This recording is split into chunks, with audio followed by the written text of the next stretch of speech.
See, now after talking about giving and praying, Jesus now here, he's going to move on the third outward activity, and that being the area of fasting. Jesus says in praying, let it be done in secrecy and with simplicity. Jesus says here, keep it simple, straight to the point. Okay? You don't need the flowery words. Now he's going to go into the area of fasting. So if you're having problems in the area of forgiveness, this is something that becomes important. Fasting.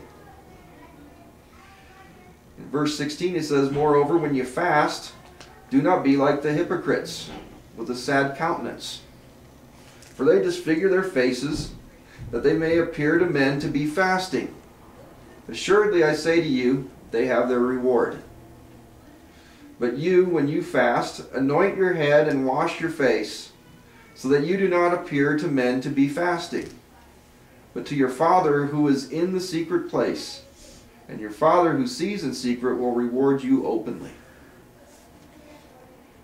Once again, the Pharisees, the ones that blew the trumpets when giving tithes, the ones that also waited on the street corners because they couldn't wait to get to church to pray, these guys would also fast. They did so every Monday and every Thursday.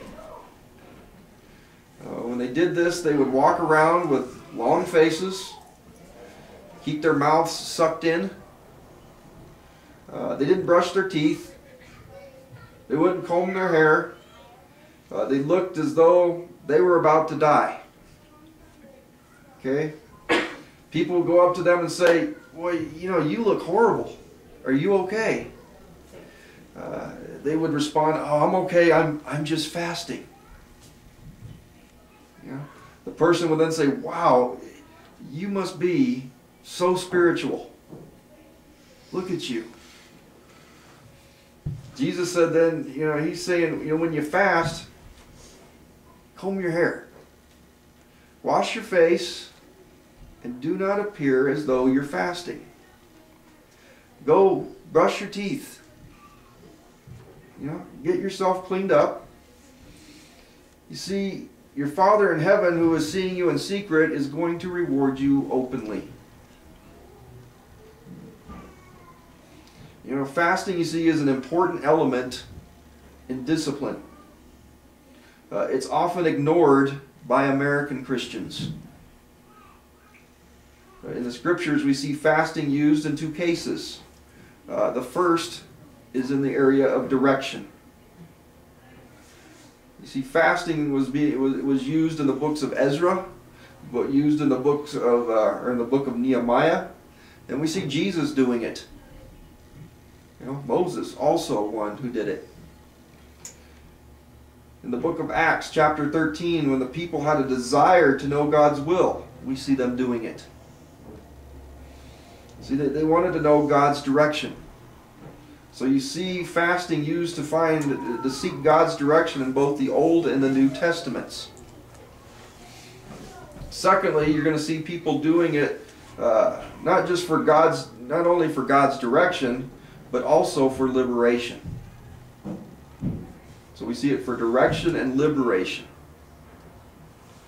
You see, when you're feeling like you're being oppressed, like you're bound by something, or hassled by some sin or some problem in your life, fasting is a key instrument. It's a very powerful weapon that you have to help you in this situation. Well, how come?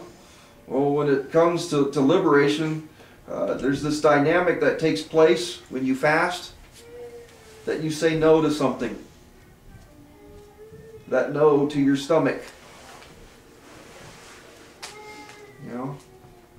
Lord, help me to say no to my stomach.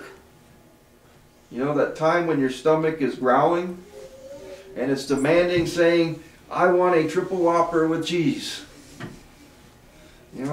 It keeps saying that, triple Whopper with cheese, triple Whopper with cheese. It's saying it now. It's saying it now. I think yours is nonstop, right? Yeah. But instead of saying, instead of telling my stomach, okay, yeah, let's go get that triple Whopper with cheese, I say no. Instead I pray and say to, I say to the Lord, Lord, I need you. Help. I need you, Lord. I say no to my bodily appetites, and in so, I can start dealing with those things that are hassling me. You see, if you're being hassled by other things in your life, then I would encourage you to start looking at the discipline of fasting in your life. When something is demanding of you, say no to it and start praying. You'll find that there's power and liberty that will help you free you from any temptations that may be trying to enslave you. There's real power in fasting. It's freeing to us. Notice how this follows forgiveness. If there's something or something in your life that's hindering you, fast, deny your stomach, and pray. If you're having that hard time with forgiveness, maybe fasting is something that you need to be doing.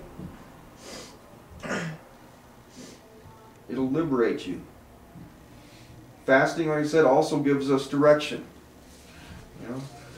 I'm not going to worry about making dinner or eating dinner.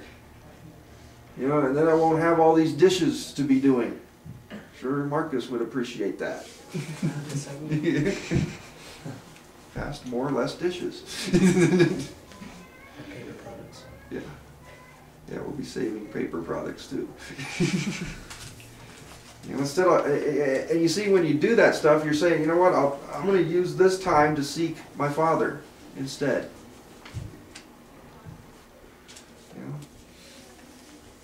It's a known fact that if you have an empty stomach, that there's better blood flow in your body to your brain, and you actually have a clearer thought process occurring. Did you know that? See, once you get those first couple of hurdles out of your way, for what do you call it, when you're fasting, it's easier for you to think. It's harder for you to think when you're digesting a couple of those triple Whoppers with cheese, because what is it that you want to do when you've eaten those things? It's probably, I'm tired. I want to go take a nap. So that's what your whole thought process is. I need to go sleep. See, when you eat a couple of them triple Whoppers with cheese and you eat the milkshakes and stuff, you just want to go to sleep. So fasting would be a very powerful tool in helping you in these two areas, in liberating and giving you direction. Direction when you want to know God's will, liberation when you're struggling with some type of temptation. See, when you're consumed with God's will, you're going to be consumed with God's work. You don't want to take a lunch break.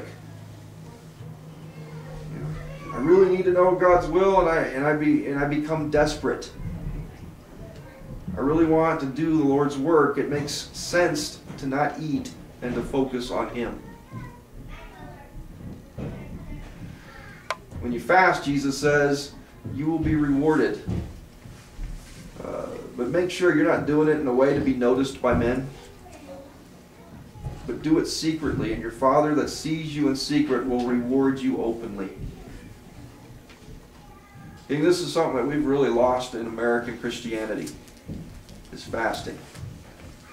We'll come up and say, well, that becomes legalism. That's not legalism. Jesus says when you do this. It's not if, it's when.